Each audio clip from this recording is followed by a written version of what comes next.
आज मु आपण मानक पई गोटे बढ़िया रेसिपी नहीं आसी डिलीशियस क्रीमी पनीर मलाई कोफ्ता बहुत सहज रीति रे बिना प्याज रसुण रे आज आम यही रेसिपी को बनैबा जोटा कि बहुत टेस्टी हेबा सहित बहुत हेल्दी भी अटे।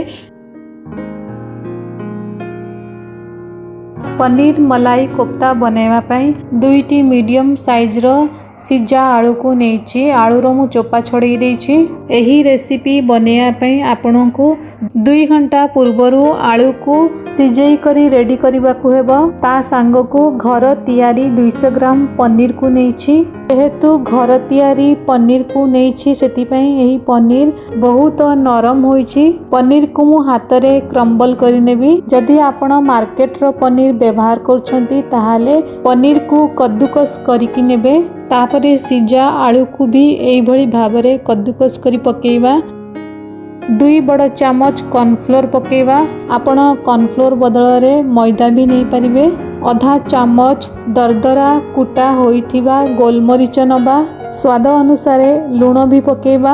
अल्प किछि कटा धनिया पत्र को मु एठारे देइछि। आपण चाहिए कंचा लंका को भी छोट छोट काटी करी पकेइ परिबे। एबे सब को भल भाबरे मिसेई चकड़ी नबा। सबु भल भाबरे मिक्स होई गोटे डो फॉर्म रे आसीबा पर्यंत चकटी नबा। एठारे आपण देखि पारुथुबे कोफ्ता आमर गोटे डो फॉर्म रे रेडी अछि। एबे आमे कोफ्ता भितरे पूरो दबा पई टॉपिंग बनेबा। गोटे बासन रे 8-10 टी काजू को एही भली छोट छोट काटी करी नेछि। ता संग को 8-10 टी किशमिश को भी छोट छोट काटी करी नेछि।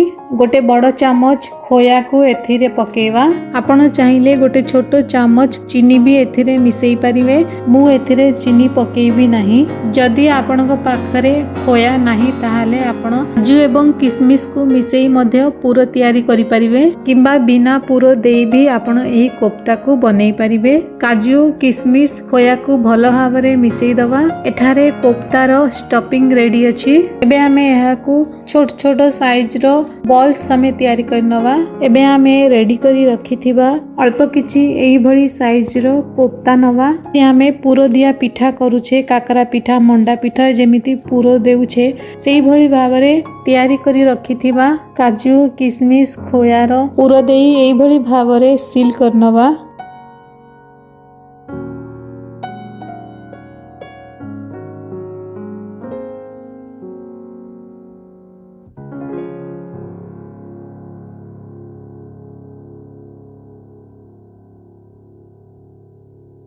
वर्तमान पूरो दिया कोफ्ता आमर रेडी अछि।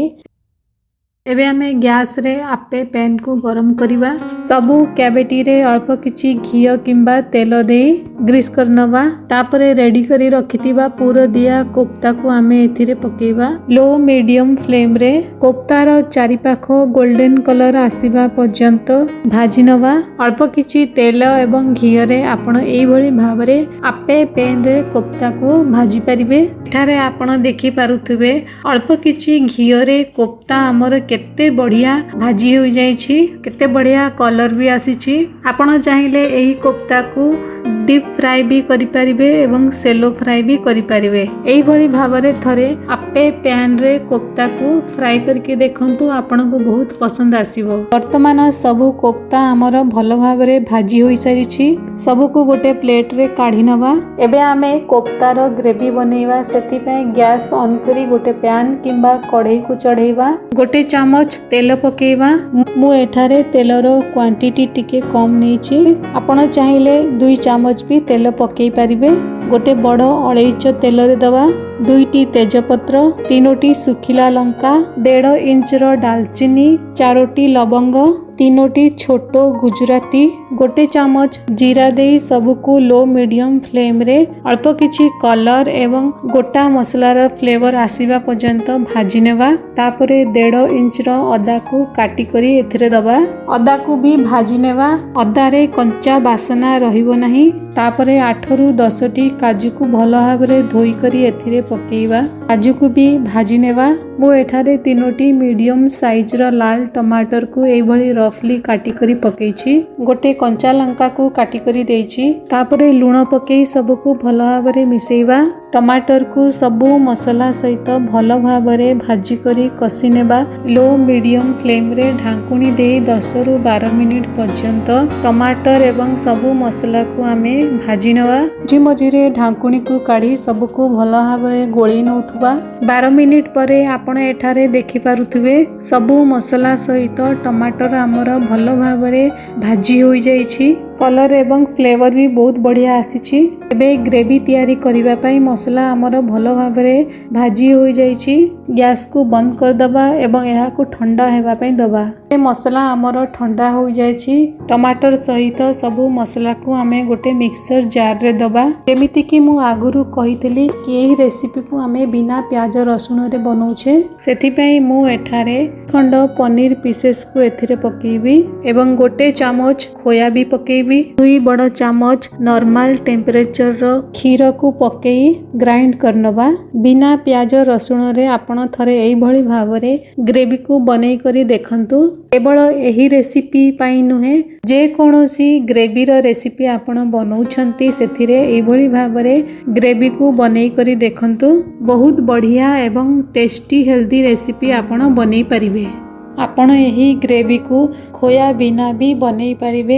अल्प किछि पनीर एवं खीर को ऐड करी बहुत बढ़िया ग्रेवी बनै पारिबे। तेबे एठारे आपण देखि पारुथबे ग्रेवी हमर रेडी अछि। एबे आमे गैस पाखो को जिबा। गैस ऑन करी गोटे कढ़ई किंबा पैन को गरम करिबा। कढ़ई रे गोटे चामच तेल पकेइबा। गैस रो फ्लेम को लो करी गोटे चामच कश्मीरी लाली लंका गुंड एवं आधा चामच हळदी गुंड दे मिसेई दबा। तापरे ग्राइंड करी रखिथिबा ग्रेवी को आमे एही भली भाबरे छाणी करी पकेइबा। मु एठारे मिक्सर जार रे आधा कप पानी दे ताको भी छाणी करी एथिरे मिसेइबी। एही समय रे ग्रेवी आपण को जेतिकी गाढ़ा दरकार सेही हिसाब रे गरम पानी को एथिरे मिसेइबे। मु टोटल 1.5 कप गरम पानी को एथिरे ऐड करछि।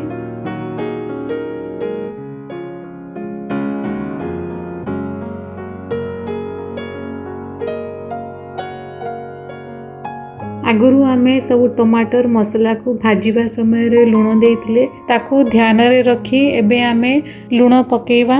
ग्रेवी रो टेस्ट को बैलेंस करिबा पई गोटे छोटो चामच चीनी पकेई सबको भलो भाबरे गोळेई नबा। तापरे लो मीडियम फ्लेम रे 5 रु 6 मिनिट पर्यंत कवर करी कुक करनबा। मझिरे आमे ग्रेवी को चेक करि नबा। 5 मिनिट परे ढांकुणी काढी 3 चामच ताजा क्षीर रो सर को एथिरे पकेई गोटे मिनिट पई एपट सेपट गोळेई कुक करिबा। तापरे गोटे चामच कसूरी मेथी पकेई सबको भलो भाबरे मिक्स करनवा। एबे पनीर कोफ्तार ग्रेवी आमर तैयारी होई सारिछि। जेते बेले आमे पनीर कोफ्ता को सर्व करिबा ता पूर्वरु लो मीडियम फ्लेम रे ग्रेवी को गरम करिबा एवं एथिरे कोफ्ता को ऐड करी तापरे सर्व करिबा। ग्रेवी गरम होइथिबा जोगु कोफ्ता भीतर को ग्रेवी रो पूरा फ्लेवर जाए एवं कोफ्ता बहुत बढ़िया टेस्टी होई थाए। एबे आमे एही पनीर मलाई कोफ्ता को सर्व करिबा। गैस रो फ्लेम बिल्कुल लो अछि। सब कोफ्ता को ऐड करिबा एवं बहुत हल्का हाथ रे मिक्स करनवा। काटी करी रखिथिबा धनिया पत्र को एथिरे ऐड करिबा। तबे एही नियंतु घरे तैयारी बिना प्याज रसुण रो delicious creamy yummy rich paneer malai kofta. Hotel dhaba restaurant ठारू भी अधिक टेस्टी।